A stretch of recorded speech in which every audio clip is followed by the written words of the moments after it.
Howdy, everyone. Matt here. I got a question for you. When you went into PT school, were you thinking first and foremost, I'm doing this to be so absolutely incredibly rich? Let's talk about it.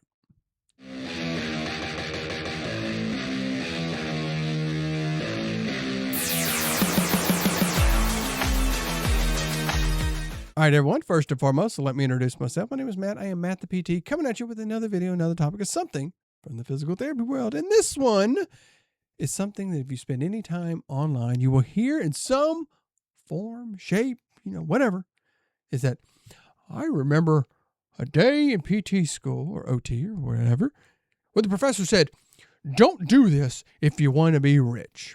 And it's come out in, like I said, some way. And I've seen this out there and people start talking about it and putting it out there. And I was like, you know what? I want to talk about this because I have a few issues with it. Okay. And I want to, of course, for you to share your thoughts, opinions, and all that down in the comments below. So please do that and let's get into it. A little bit about me. I have been reading or listening to business books since I was an undergrad. So over 20 years now. And I remember reading this in many of those books. It's the authors say in some way that some teacher, professor, or something said something along those lines. I'm sitting in class and the professor said, you don't want to do this if you want to be rich. And it's happened over and over again. And I'll be honest, some of these books are 20, 30, 40 years old. And I find it's interesting that that's still being said despite there's, been a cycle of those teachers. So the teachers that were saying that 40 years ago are probably most likely not teaching anymore. And there's been a replacement.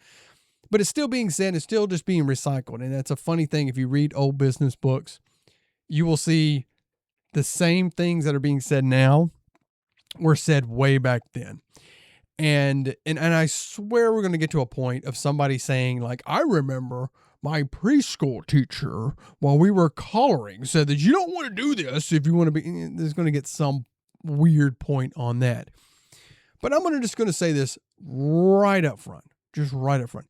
Anytime I ever see somebody talking about that, like that's the main post that they're doing or whatnot, they always seem to have that they're selling something. They're trying to sell a coaching or a training or something because it just elicits this emotional response. That I had this thing and these people that are in a position of authority were misleading. And it's like, no, and I want to do better. And they weren't setting me up to do better. But of course, this person has all the answers because they got upset at that. So like I said, anytime I ever see that, I was like, okay, you're probably trying to sell something right off of the bat. So you can prove me wrong with it, but that's what I feel like with it first and foremost. But diving in further, then probably teachers have said that in some form or fashion. I'm going to be honest. I don't ever remember my PT school teachers ever saying that. I honestly don't. Maybe they said it at some point or another, and maybe that makes me biased to the whole thing. I don't ever remember them saying it. I don't. But I wanted to dissect that just a little bit more and really just kind of get into it. And like I said, maybe it's just being misquoted or whatnot. But I can see why it could be said is that one, you're wanting to set, an expectation for the people coming into school. And I know people look at that to say like, oh, well, you're just telling them, well, you're just going to be just broke and struggling and doing all this. It's like, no, it's not that. And that's what I feel like people take it to say like, oh, you're not going to be rich. So you're just going to be struggling just doing this. So it's like, it's not that.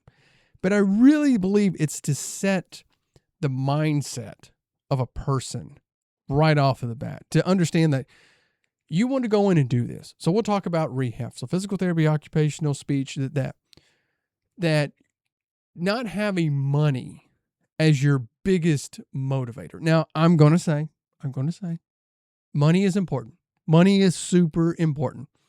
You can't pay your bills with love and attention. Okay. You can't do that. You can't pay your mortgage or your rent with mentorship hours on there or the pizza party that a company or whomever would give. You can't pay. money is super important.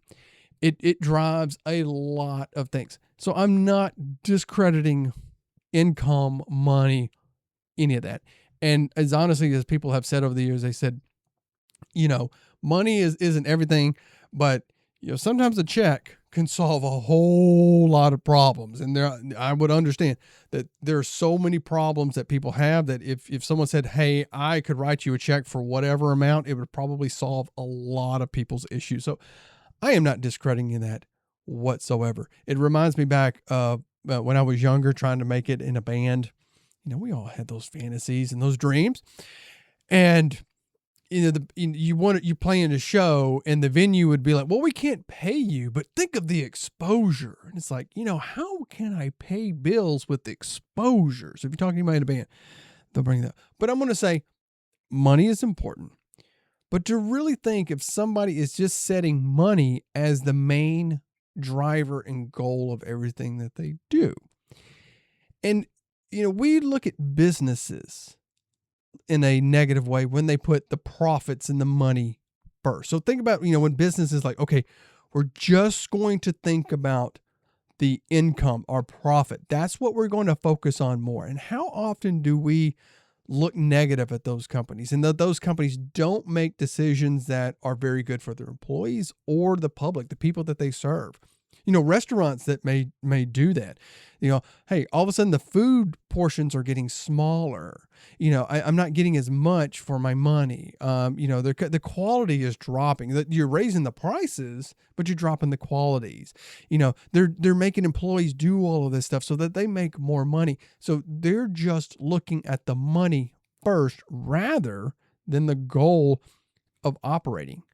And then think about that with a person. So if you're working as a therapist and the money is the only thing that you are really just thinking about, it's just like first, that is the highest absolute thing. Could that be jading somebody's, decision making or their thought process in what they are doing? That, I'm only focused on just doing whatever to maximize profits. I mean, heck, we could do that with, I've talked about in the past of, the monies and the modalities, the places that we're just like, oh, we don't really care about people actually getting better, but as long as they come in and we give them a spa treatment so we're not really trying to help them. We're just pulling money from them, selling dysfunctions to them. Oh, you have all these problems. See all these problems that are on here that you just stand here. See, you have all this, hip torsion and your back is here and you got the scapular dysfunction and your jaw's all here. So, of course we can sell you, 2 years of all this stuff to fix you. So are they really putting that person's best interest first, or are they looking to say, we can sell this package to them to just make them just get the money for us? Who cares if they get better? Who cares if they develop improper thoughts and beliefs about their movement or activity or anything that they do? We got our bag. So think about that part of it. You know what really is rich? If you would hit that like button and subscribe to the channel. Back to the video. And there's another thing I want to really look at. And that's what I believe people have this thought that it's a employer's position to help me make a lot of money and to do all of this. And I've never really ever felt that. There are a lot of benefits for working for a company versus yourself. That's again, some people are going to get out trying to sell that stuff. Oh, you work for yourself and do all this. I have friends who do the trade and, will have their own business and they'll say, yeah, I went from working for 40 hours a week for the man to working 100 hours a week for myself. And it can be a lot more work where you do have some cushions and benefits and things when you are working for a company versus there are pros and cons on both of them. Okay. That really need to be considered, but that's a talk for another time. We have to kind of keep that in mind. But I've always said this about employers. An employer's position is to have you do the most amount of work for the least amount of money. I mean, really think about it. Do employers ever really come out when they're looking for a job and give you this maximal salary on there to say like, oh, we're going to pay you this ton of money? No, they're always trying to lowball you. So you think about the negotiation. You're coming in high, they're coming in low. And you as the employee, like I said, you want to get paid the most amount of money for the least amount of work. I mean, truly, I'm not lying. And where you find that intersection, that is where people agree to go work for something. I mean, you look at this example. A company could say, we have ABC Physical Therapy, and they'll say like, well, we'll hire you to be the therapist here, but you have to evaluate and treat all the patients. You also need to schedule them. You'll also need to not only when they're in the clinic, you're going to have to call them when the referrals get sent in. You're going to have to check their benefits.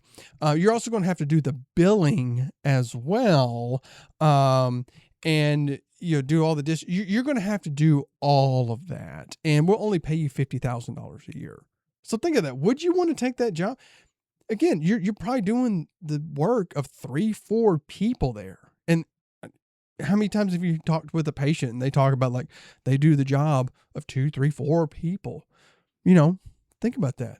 Now compare that to, say, an employer's like, we just need somebody to sit in here and be ready to do evaluations. So you could have no evaluations in a day, or you could have 10, and we'll pay you $250,000 a year. Probably would jump on that job. Okay. Say, all I have to do is the evals. That is all. And you sign a contract. That's all that you have to do. Just do the evaluations and you pay. That's where we are.